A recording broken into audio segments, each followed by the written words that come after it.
creating different personalities. Yeah. Could you tell us more about them? So I wasn't allowed to go to people's house and spend the night, or I was scared to let people come to my house and spend the night because I didn't ever know if he was gonna have like an episode. Like when he had like episodes, we'd have to like run to the car and drive around till he passed out and sleep, and then sneak back in the house. So I didn't ever know like if I had friends staying for the weekend. Like I didn't want them to. I didn't want them to be exposed to that, because people pick on, in school, people pick on, So that around the time I was like 10 or 11, I just started like almost like being able to like take myself out of the situation and let another part of me be the one get molested. And that was when I came up with Harmony. And Harmony can like tell you about the beef and dip. I try not to do it because I've stored it in a place far away. You know what I mean? But so I started let Harmony be the one be molested and not me. Because that way, if my friends ever ask me, like, why come you can't come over, I could create like a perfect picture in my world that you can come over one day, it'll be great, we'll do this, we'll play ball, we'll hang out. I didn't want them to go to that world where they had to know, like, who's living abuse. I was getting molested because my friends would have been like their moms and stuff like that would have been like, you need to tell somebody, you need to do this. So. And I was always scared of losing softball too, so that was like my outlet. Sure. So you created her. Mm-hmm. And it's a personality, so did you create anyone else? Remember I told you I lived in a trailer? That was in 1996.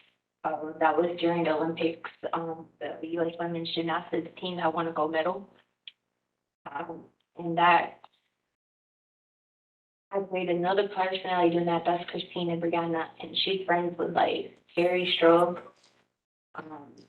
Dominic Dawes, and a bunch of people that are on the team. And like I had the whole trailer to myself, so she would like be able to like create apparatuses and like do like balance beams off stuff, like because maybe days my mom would be gone, and so that was just the way I would cope with.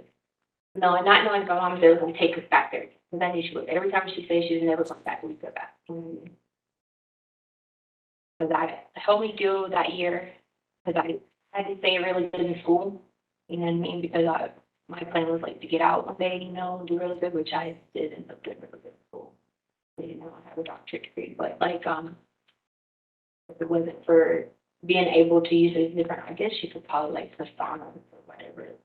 I wouldn't have been able to move with her.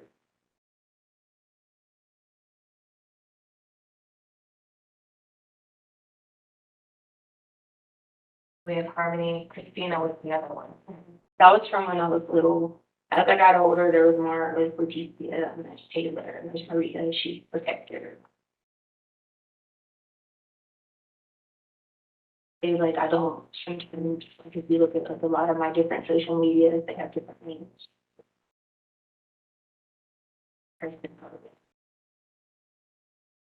Different page, different one.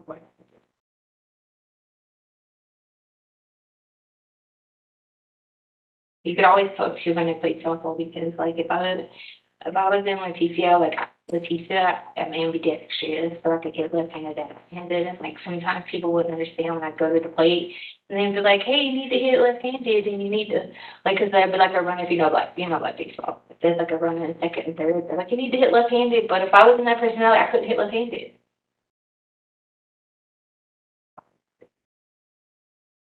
So we have, as you got older, there was Letecia. Taylor? Mm-hmm. You said Taylor was the protector? Yeah, Taylor's my main person. No, Maria's my protector. Taylor's my main personality. Thank you. Maria. Mm-hmm. Victoria is the only personality that I have like empathy in because I store so much of trauma. If you want me to like be like if a friend's talking to me and they need me to give them advice, I have to switch to Victoria to actually try and be empathetic at all. Like severely empathetic, you know what I mean? I just don't have it. All right.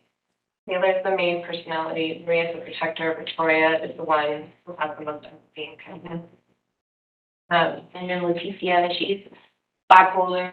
She would be doing the most. Like, you'll notice when I'm on Letecia. Actually, the psychiatrist the other day came to take my meds. She was doing the most. She's bipolar sick, and she was up for 4 or 5, 6 days at a time. You know, so I think it's Kepler or something like that. You're currently on Kepler. Kept something. Yeah, that. Kept from. I was gonna put me back on those Zyprexa, but I'll be eating too much on it. I don't like it. So who are we talking to right now? Yeah. Okay. When you say Taylor is the main personality, what do you mean by that? It's like, okay, so you notice like with Letecia, she's like more like into her like thug life. I guess you can say like rap music, that kind of thing. But Taylor's everything is like Letecia all wanted to be because she gets to be like, yeah, kind to everybody, but like successful. She has a whole separate world, you know. She's married to Tyler. They have kids.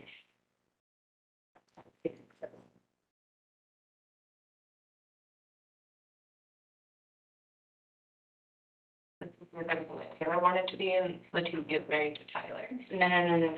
Taylor is everything Letecia. Had it backwards. Yeah, Taylor is married to Tyler and have 3 kids, Ariana, Alicia, and Adriana.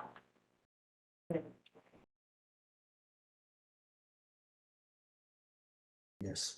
And just decided to get married, so that would happen. So I think we probably should have a real thing like that each other. But it was to keep from having to do those crazy things that were custody.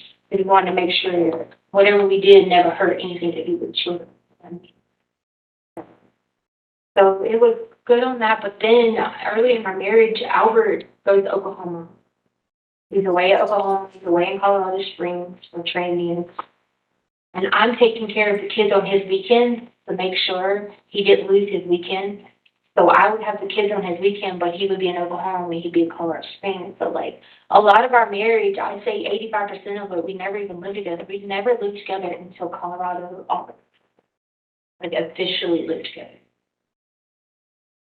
Because, Funny night. yeah, that was when we moved to Colorado Springs. Because we moved to Colorado Springs in March, but he didn't come yet from Alaska. Now I got the kids in school and stuff, so we really didn't live together. And so I started working at French, and I got back from probably graduating high school, and then we had all went on a cruise. So really, it was August 2019 when we actually like lived together. So it was more of like almost like a convenience. Like I feel like the marriage of convenience was I did everything for the kids. I took care of the kids. You know what I'm saying? I worked and we could buy whatever we wanted because we both had really good incomes. And I know that whatever, but that's the truth. You know what I mean? That's what it more so like.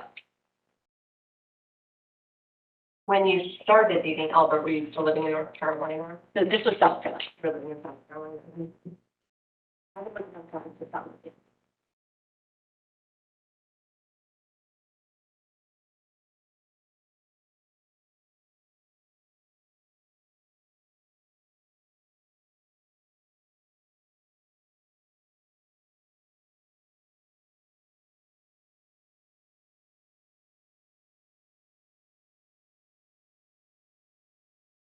Did you and Albert ever have any problems with physical?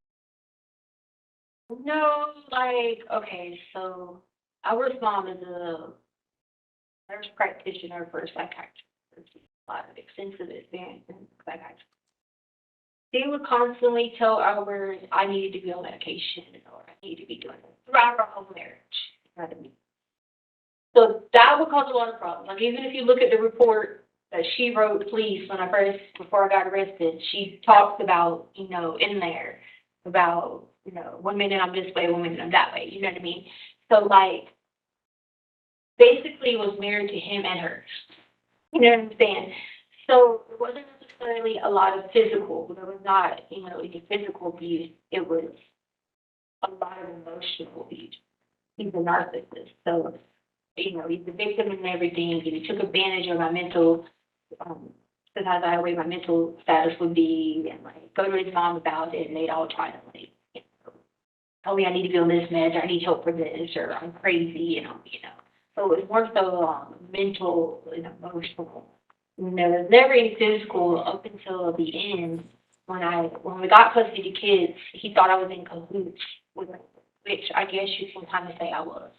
Because if you look at my phone record, you'll see my plan was leaving, but I didn't want to leave the kids. Several messages you can see me say, I don't want to leave the kids because I know they will get taken care of. So we had custody of them. But their mom, she started dabbling in drugs, but she wasn't ready to get the kids back yet. So my plan to her was always like, I'm gonna let you know right before I leave. You better have a house, you better have everything together, and then I'll help you get the kids back to Carolina. So when he found out that what he called it, was in cahoots with her, that's when he started getting violent and aggressive, like throwing lamps in the house, there's a video on my phone they have where he stopped the car, because I record it all the time, because I wanted to keep all that evidence for Landon to have. And he's beating the piss out of Gannon, and he's flinging stuff like irate because he thinks we're all in cahoots against him to get the kids back. And he's like, you're just trying to take the kids from me. You're trying to get them back to their mom. So once I got the Colorado Springs and we lived together, that's when it became like that. There was no hitting me with his hands. It was just flinging stuff in the house, being angry, slamming doors, punching doors. Like, he would get like that because he swore down I was working with her. Which I guess you can see it as me working with her, but I felt like if I left, they weren't going to be taken care of. Like, he's going to do schoolwork. He's going to make sure they're clean. Nobody, he wouldn't. So he doesn't have that nurturing piece or that ability to multitask or none of those things. So in a way, I was kind of working with her to get the kids back home, but I guess he took that as me going against him. I was doing what was right for them. I believe it. And so the kids would have been his two kids. Right. If you look at all the school paperwork, who always talked to, up until he realized what I was doing, that I was collecting evidence to get the kids back home to her, because she had already promised me that I could see the kids whenever I wanted in Carolina, like that she would not take them out of my life. She had already told me that. And so, like, once I started collecting, he would notice I'd be driving down the road and I'd have the phone on. And I'd just start collecting everything, because I'm already a paranoid person. But I knew, like, if I start collecting stuff, like, I would have it to give to her for everything. Because I wanted her to get her sobriety first, get a home, whatever. And once he noticed I started doing that, that's when it got a little bit violent with him speaking. I was trying to set him up and take the kids from him. His weren't paranoia. His was just because he knew I was right with him. He knew that everything I was collecting was preparing for when I left. Because if you even look at my phone searches on the evidence, you'll see that, like, I was looking for a place to stay. I was like getting everything in order. I had already told Gannon, like, on Wednesday, I'm going to call your mother and tell her what's going on, but we gotta wait till Wednesday. The reason I said wait till Wednesday because I was starting that flight attendant job, and I wanted to make sure that everything had went through my flight attendant, that I had been like officially hired. I was going to the training, everything before I said something to her that, hey, I'm leaving. You know what I mean? Here's our plan. This is what we're going to do to get the kids back. They wanted to go with me, but I told them, I was like, don't charge me with kidnapping. If you're across the country, we got to have a plan, so. But that was always the plan. So they can call it cahoots, whatever they want to call it, but my plan was to make sure I know that Rhonda and Matt would take care of that. Landon's mom and dad. I know as long as because when I was in South Carolina and I had the kids, they were the only two people that helped me with anything. I had by myself, so I knew they would be safe with them. Whatever I needed to do to prepare them to have them, that was the method I was taking. So. And about how many months, maybe before this alleged offense happened, did things take that? where he really became aggressive? I know it sounds minimal. I've created so many different personas in my life, and so many different ways to cope with everything I've been through.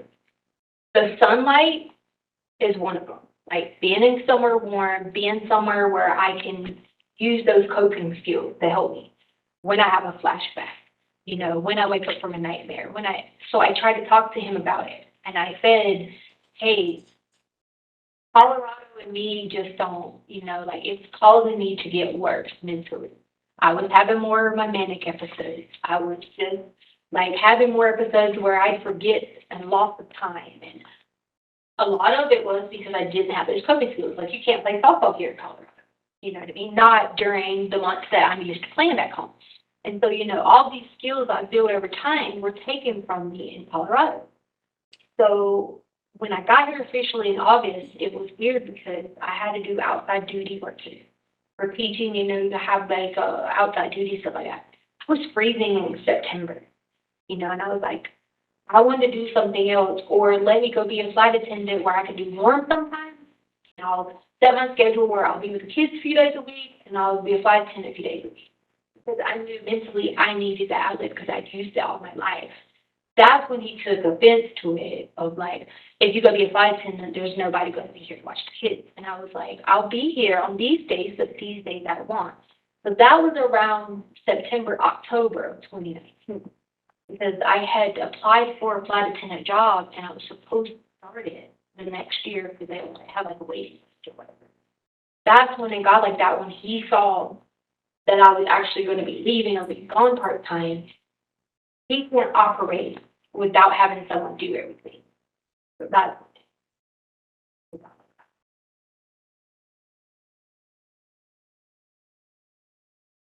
We just stopped it at 24:55.